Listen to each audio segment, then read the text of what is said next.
हर गृहिणी का एक सपना होता है कि वो अपने घर को साफ रखे, स्वच्छ रखे और क्लटर फ्री रखे और ऑर्गेनाइज करके रखे।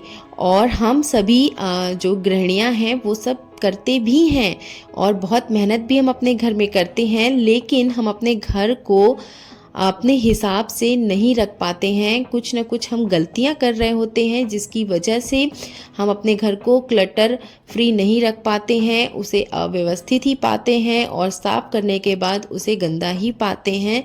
तो कुछ छोटी छोटी सी चीज़ें हैं जो मैं पहले गलतियां करती थी और अब नहीं कर रही हूँ, जिसकी वजह से मैं इन सब चीज़ों में थोड़ी कामयाब हो गई हूँ। तो मैंने सोचा कि आपके साथ इन गलतियों को मैं आपके साथ शेयर करूं, ताकि आप भी वो गलतियां अगर कर रहे हो तो ना करो और आपका घर भी बिल्कुल व्यवस्थित और क्लटर फ्री रहे। Hello everyone, welcome back to pro home makers life. तो आज मैं आपके साथ शेयर कर रही हूँ घर को किस तरह से क्लटर फ्री और अनटाइडी और नीट एंड क्लीन कैसे रखा जा सकता है और किन गलतियों को हम कर रहे थे जिन्हें हमें सुधारना है। तो चलिए वीडियो को स्टार्ट करते हैं। तो बेडशीट लगाना सबसे पहले हमारे घर का काम होता है। शायद हर गृहिणी जो है ना, सो के उठने के बाद अपने बेड को सही करती है और बेड को सही करने में हमें हार्डली 5 मिनट्स लगते हैं, लेकिन कुछ लोगों को बहुत ज़्यादा मेहनत करनी पड़ती है क्योंकि हमेशा उन्होंने जो है ना बेडशीट का चुनाव गलत किया होता है। अगर आप फिटेड बेडशीट का चुनाव करते हो और ये जो इलास्टिक वाली बेडशीट्स होती हैं वो बहुत जल्दी टक हो जाती हैं और बहुत जल्दी से आपका बेड सेट हो जाता है। अपने पिलोज़ को अच्छे से लगा दीजिए और ये दिन भर आपका बेड ना बहुत अच्छे से साफ रहेगा और बिल्कुल भी मैस क्रिएट नहीं होगा यहाँ पर।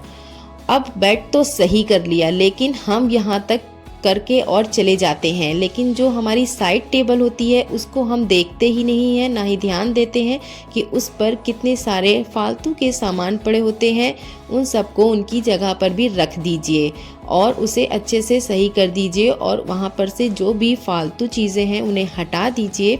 तो फिर आपका रूम बिल्कुल सेट हो जाएगा। फिर बार बार आपको पूरे दिन चीज़ें हटाने की ज़रूरत नहीं पड़ेगी क्योंकि आपने सुबह एकदम साफ कर दिया है और फिर ये ऐसे ही रहेगा अगर आप खुद क्लटर नहीं फैलाते होगे, खुद सामान नहीं फैलाते होगे। तो देखिए बेड हमारा बिल्कुल साफ़ हो गया है, फटाफट से, ज़्यादा टाइम भी नहीं लगता है। और बेड पर बहुत लोगों की आदत होती है बहुत सारी चीज़ें रख देने की, जैसे कि कोई टावल रख देता है, कोई कुछ कपड़े रख देता है, जो भी बच्चे चेंज करते हैं वो रख के चले जाते हैं। तो उन्हें फटाफट से आपको हटा देना है और उनकी जगह पर रख देना है, क्योंकि बहुत ज़्यादा बेड जो है ना गंदा दिखता है इस पे सामान अगर पड़ा रहता है। क्विल्ट वगैरह जो है ना उन्हें अच्छे से बिल्कुल तरीके से फोल्ड करिए ताकि वो कम से कम जगह में आएँ। और बहुत लोगों के घर छोटे होते हैं और जैसे कि मेरे घर भी छोटा है, तो मुझे भी चीज़ों को ना छुपा के रखना पड़ता है, सामने दिखाई ना दे, जिससे कि क्लटर फ्री दिखाई दे घर बिल्कुल। तो मैंने जो है ना इसको फोल्ड कर दिया है अच्छे से और अब जो है ना बेड को सही कर लूँगी।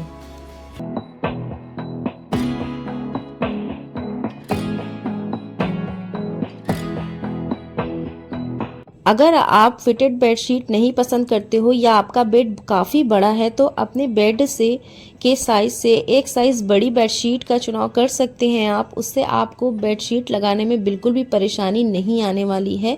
जैसे ये पुराना बेड है मेरा, तो इस पे फिटेड बेडशीट नहीं आती, इसके मैट्रेस भी थोड़े पुराने हैं जिसकी वजह से फिटेड बेडशीट ना इस पर फिट अच्छे से नहीं हो पाती है।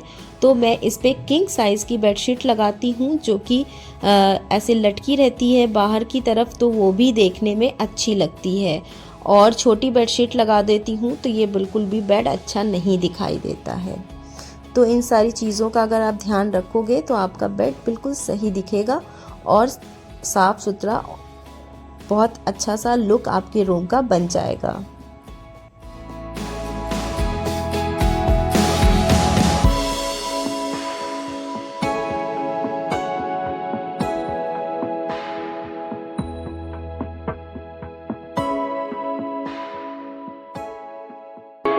बेड को सुंदर बनाए रखने के लिए आप प्योर कॉटन की बेडशीट भी यूज़ कर सकते हैं, क्योंकि इस तरह की बेडशीट्स जो है ना आपके मैट्रेस में चिपक सी जाती हैं और जिससे कि काफ़ी अच्छा लुक आता है और बहुत अच्छा दिखाई देता है आपका बेड और बिल्कुल सेट रहता है। कॉटन की बेडशीट जल्दी स्लिप आउट नहीं होती हैं। और जो भी पिलोज़ वगैरह हैं वो आप अच्छे से सेट कर दीजिए और जैसे भी आपके पास हैं, तो आपका बेड काफ़ी हद तक ठीक लगेगा। अब बेड सही कर लेते हैं, लेकिन हम रूम में और भी बहुत सारी चीज़ें हैं जिन्हें इग्नोर कर देते हैं। जैसे कि यहाँ पर देखिए कितना मेस क्रिएट हो रखा है। यही क्लटर जो होता है तो हमारा घर फैला हुआ दिखाई देता है।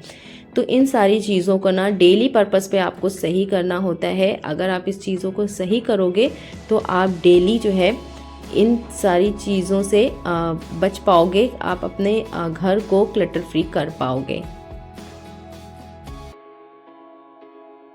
अगर क्लीनिंग के लिए आप किसी भी कपड़े पर खर्च नहीं करना चाहते हैं तो आप एक पुराने सॉक्स का यूज़ कर सकते हैं। आपके जो भी पुराने सॉक्स हों उनको अपने हाथ में ग्लव्स की तरह पहन लें और फिर उससे चीज़ों को क्लीन कर सकते हैं और बहुत अच्छे से वाइप भी होता है। और जो हमारे सॉक्स का कपड़ा होता है ना काफ़ी अच्छा होता है, उससे काफ़ी अच्छी क्लीनिंग होती है।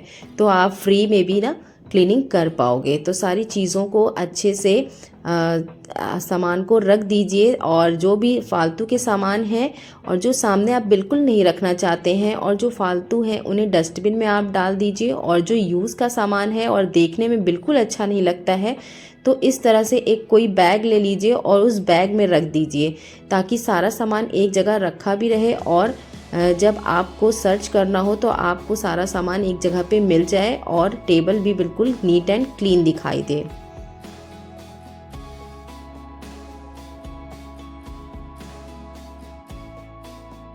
घर को क्लीन रखने के लिए आपको सबसे पहले अपने बेड का हेड क्लीन करना बहुत ज़रूरी होता है। आप डेली पर्पस पे यूज़ कर सकते हो और इस तरह के डस्टर अगर आपके पास है तो आप उससे भी ईजिली कर सकते हो, बिल्कुल भी थकान नहीं होगी इस तरह से क्लीन करने में। और आजकल बहुत ज़्यादा हवा चल रही है तो बहुत ज़्यादा डस्ट सबके घरों में आ रही होगी, तो क्लीनिंग करना आसान नहीं होता है। तो आप इन सारी टूल्स का यूज़ करके सही कर सकते हैं, सही आसानी से अपने घर को क्लीन कर सकते हैं। तो जो भी फालतू के बेकार से टॉयज़ थे तो मैंने उसको कर्टन के पीछे रख दिया है और कर्टन के पीछे जो है ना जो चीज़ें फालतू की थी यहाँ टेबल पे वो मैंने हटा दी हैं और जो ढंग की चीज़ें थी वो वहीं रख दी हैं और काफ़ी देखने में भी अच्छा लगता है। तो बच्चे के टॉयज़ ही हैं, उसी से मैंने जो है यहाँ पर चीज़ें रख दी हैं, डेकोरेट कर दिया है। तो कोई भी चीज़ हो अगर उसको आप सही से रखोगे ना तो वो देखने में अच्छी ही लगती है। अब देखिए यहाँ पर टॉयज़ के जो बैग्स हैं ना वो मैंने यहाँ पर हैंग करके रखे हुए हैं अपने ये विंडो है जो खुलती नहीं है ज़्यादातर, यहाँ से खुलने का कोई रास्ता ही नहीं है। तो देखिए ये काफ़ी बंद रहती है तो इस पर मैंने हैंग कर दिया है और कर्टन के पीछे रहते हैं तो यहाँ पर सेफ भी रहते हैं और ईज़िली बच्चा यूज़ भी कर पाता है। डेली आप अपने टीवी और एलईडी को अगर क्लीन करोगे तो आपकी जो डस्ट है डेली इस पे जा रही है वो क्लीन रहेगी। उसकी स्क्रीन को साफ़ करने के साथ साथ आप ऊपर नीचे दाएं बाएं भी हाथ ज़रूर फेरें ताकि जो भी डस्ट है डेली की वो निकल जाए। डस्टिंग करना बहुत ज़रूरी है। अगर आप डस्टिंग नहीं करते हो घर में तो फिर आप क्लीनिंग कितनी भी कर लो आपकी घर को क्लीन दिखना मुश्किल हो जाता है, वो साफ़ नहीं दिखता है। यही सारी गलतियाँ पहले मैं करती थी और बस मैंने नीचे नीचे क्लीन कर दिया और ऊपर की जो डस्टिंग होती थी मैं इसको अवॉइड कर देती थी, 3 से 4 दिन बाद करती थी जिससे कि घर गंदा दिखाई देने लगता था। तो देखिए 2-3 मिनट लगते हैं आपको इस तरह से वाइप करने में। अगर आप डेली करते हो तो बहुत ज़्यादा गंदगी होती भी नहीं है। अक्सर क्या होता है कि इस तरह की हार्ड और भारी वाली चेयर जो होती है ना इसको हम रखते हैं तो अगर हम दीवार के पास रखते हैं ना तो दीवार पर निशान आने लगते हैं और उससे कट बनने लगता है। तो आप जो है ना उसके लिए भी मैं एक आपको जुगाड़ बताऊंगी। और हमेशा इस तरह की जो चेयर होती है ना बहुत ज़्यादा डस्ट को ऑब्ज़र्व करती हैं तो इसको हमेशा क्लीन करते रहना चाहिए टाइम टू टाइम। आपको जब भी टाइम मिले, डेली पे नहीं कर पा रहे हो तो 1 से 2 दिन पे आप इसको क्लीन कर सकते हो, क्योंकि अगर ये गंदी दिखेगी तो इस पर कोई बैठना भी पसंद नहीं करेगा। तो देखिए इस तरह से आप हैंकी ले लीजिए और इसको टेप से कवर कर दीजिए, पतला सा रोल बना के। तो ये ना फोम भी आप लगा सकते हो उसकी जगह पर, तो ये जब भी आपकी दीवार से लगेगी ना तो रगड़ एक नहीं बनेगी। तो हम यहाँ पर भी आके अच्छे से डस्टिंग कर देते हैं और सारे टेबल को, साइड टेबल को अच्छे से पोंछ दिया है और उस पर कवर भी डाल दिया है।